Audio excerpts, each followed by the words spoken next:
O empresário Rubens Menin vive um momento crítico em um dos seus negócios. E eu não tô falando da construtora MRV e nem do Banco Inter, mas sim da SAF do Atlético Mineiro, na qual ele é o maior acionista. Em 2025, o clube atravessou uma temporada inteira pressionado por uma crise financeira, chegou a atrasar o salário de jogadores e ainda perdeu seu CEO. A reta final do ano terminou com a derrota na decisão da Copa Sul-Americana e teve ainda uma surpresa fora de campo. Daniel Vorcaro, um dos principais sócios de Menin na SAF, foi preso pela Polícia Federal, acusado de fraude contra o sistema bancário. Enquanto isso, com uma dívida bilionária, o time busca um investidor no exterior para aportar recursos. Quem tem liderado as conversas com potenciais investidores é Rafael Menin, filho do Rubens, que também faz parte da SAF do Atlético Mineiro. E a presença de um filho nos negócios está longe de ser um caso isolado para Rubens. Hoje, suas principais empresas contam com filhos, sobrinhos e amigos ocupando posições-chave. E nesse vídeo da série Negócios de Família, você vai entender como Rubens ampliou seu império nos últimos anos, o que ele me revelou em uma entrevista exclusiva sobre o início dessa trajetória e como está preparando a terceira geração da família, e ainda quais são os caminhos e desafios dos negócios que ele tem listados na bolsa.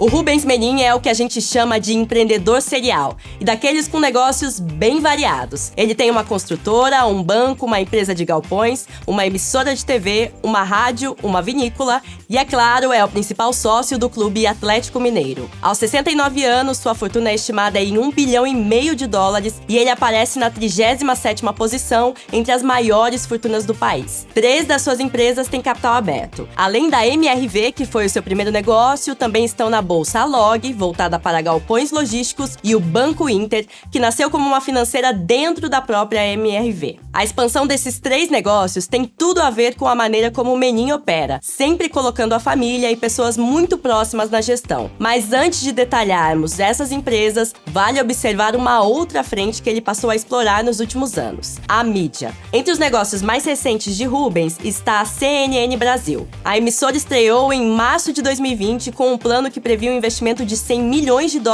ao longo de 5 anos. Mas ela própria acabou virando notícia por conta da saída de um sócio, prejuízos financeiros e uma série de demissões. Em 2024, a CNN finalmente fechou no azul pela primeira vez, estreou um canal de economia e agora, segundo notícias, planeja lançar um terceiro canal, o CNN Sports. Se ele for realmente ao ar, será o segundo investimento de Rubens na mídia esportiva. Em 2021, ele comprou a rádio Itatiaia, líder em Minas Gerais e voltada tanto para o jornalismo quanto para os esportes. Mas o primeiro movimento dele no segmento esportivo foi no próprio time do coração. O que começou como um projeto de construção de um estádio para o Galo, acabou se transformando em 2023 na Sociedade Anônima do Futebol do Atlético Mineiro, com Rubens e seu filho Rafael Menin como os principais acionistas. A expectativa era de um saneamento profundo das dívidas e de uma gestão mais profissionalizada. Mas, segundo o próprio Rubens, os novos sócios só entenderam a dimensão real do problema financeiro depois de assumir a operação. Mesmo após um investimento que já passa de US$ 1 bilhão,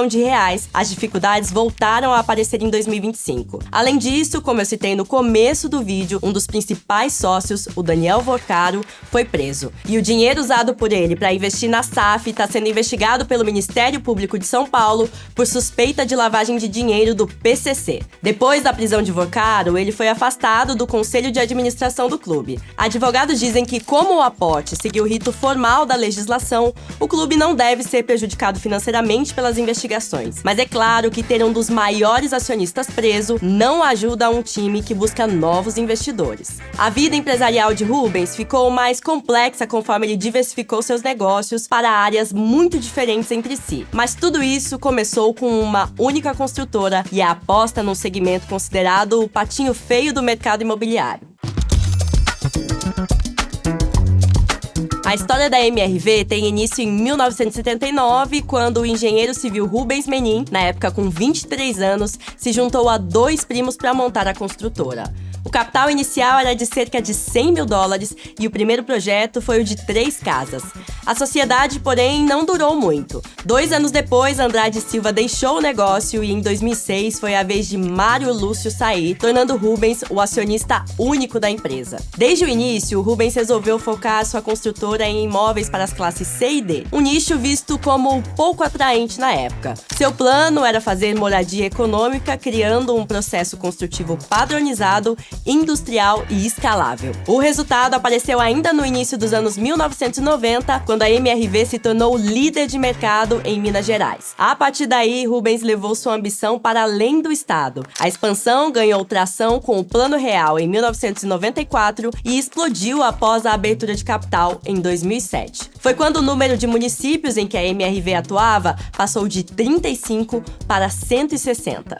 O ambiente também era favorável. No começo dos anos 2000, a Caixa Econômica Federal passou por uma reestruturação patrimonial que ampliou o uso de recursos da poupança e do FGTS para o crédito habitacional. Esse foi o primeiro passo para uma política que, em 2009, resultou na criação do Minha Casa Minha Vida. A MRV participou da elaboração do programa e, em 2014, se tornou sua principal parceira. Desde 1990, o Rubens já contava com a consultoria da Fundação Dom Cabral em Belo Horizonte para estruturar a gestão e governança da MRV. Esse trabalho de preparação ajudou a pavimentar a primeira grande transição no comando. Em 2014, no auge do crescimento, Rubens deixou a presidência e passou o cargo ao filho Rafael e ao sobrinho Eduardo, que dividem o posto até hoje. Desde 2008, outro sobrinho já liderava a LOG, companhia de galpões logísticos do empresário. Rubens sempre quis que a família trabalhasse nos negócios. Os 3 filhos começaram como estagiários na MRV aos 18 anos. Mas cada um seguia um caminho diferente.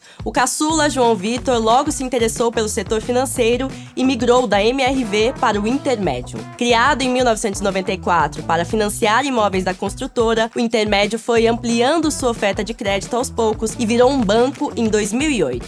Até que um dia, quando já ocupava uma cadeira no Conselho de Administração, o João Vitor apresentou uma ideia que mudaria a história do banco: lançar uma conta digital gratuita e sem tarifas de manutenção. O Banco Intermédio virou Inter e em poucos anos abriu muito mais contas do que a própria família Menin projetava. Para escalar ainda mais, o banco abriu primeiro seu capital na Bolsa Brasileira e depois migrou para a Bolsa Americana Nasdaq, na qual é avaliado hoje em cerca de 3,8 bilhões de dólares. A filha primogênita de Menin, Maria Fernanda, também começou como estagiária na MRV. Formada em Direito, ela foi diretora jurídica da construtora e hoje lidera os comitês de governança e de cultura das principais empresas do pai. Além dos filhos e dos sobrinhos, os negócios de Menin também contam com executivos do chamado Grupo dos 40. O grupo nasceu como um desafio que Rubens propôs aos seus filhos quando eles ainda eram jovens: identificar entre seus amigos aqueles com maior potencial e trazê-los para trabalhar nas empresas da família. Muitos desses nomes entraram ainda no início da carreira, cresceram junto com o grupo e hoje ocupam cargos de diretoria nas companhias. Na entrevista que eu fiz com o Rubens para esse vídeo, eu perguntei se a preparação da terceira geração, formada hoje por 9 netos, a maioria adolescentes, já começou. Segundo ele, a família conta com um consultor de educação e um psiquiatra para ajudar na tomada de decisões e na formação desses herdeiros. Rubens também acompanha de perto esse processo e diz que procura orientar os netos pessoalmente para que se interessem pelo grupo. A família brinca que a obrigação número 1 de todos é torcer para o Atlético Mineiro. Mas é claro que só a paixão pelo Galo não basta. O Rubens me contou que a sua maior preocupação é a de que os netos não percam a garra nos negócios e por isso mantém todos bem por perto. Mas além da garra, eles vão precisar de estratégias para conduzir uma herança que se multiplicou nos últimos anos e que hoje envolve companhias listadas em bolsa, acompanhadas de perto por investidores e pelo mercado. É nesse ponto que começam a aparecer as diferenças e as escolhas de cada negócio do grupo. Os 3 negócios de Rubens listados em bolsa são comandados pelos filhos e sobrinhos do empresário, enquanto ele ocupa a presidência do conselho de administração. A MRV nunca perdeu interesse pela construção de baixa renda. A própria companhia estima que 1 em cada 120 brasileiros vive hoje em um imóvel construído por ela, um número que ajuda a dimensionar o alcance da empresa. Mas nos últimos anos, para crescer ainda mais, a companhia também resolveu diversificar. Ela se transformou em uma holding e, a partir daí, entrou no mercado americano, criou uma linha de imóveis para locação residencial, montou uma marca de imóveis de médio padrão e investiu mais na sua subsidiária de loteamentos. O movimento foi ambicioso e quase simultâneo. O resultado, uma operação complexa e alavancada. A principal dor de cabeça está nos Estados Unidos. A Regia, braço americano, acumula prejuízos relevantes e em dólar, o que amplifica o impacto nos resultados consolidados.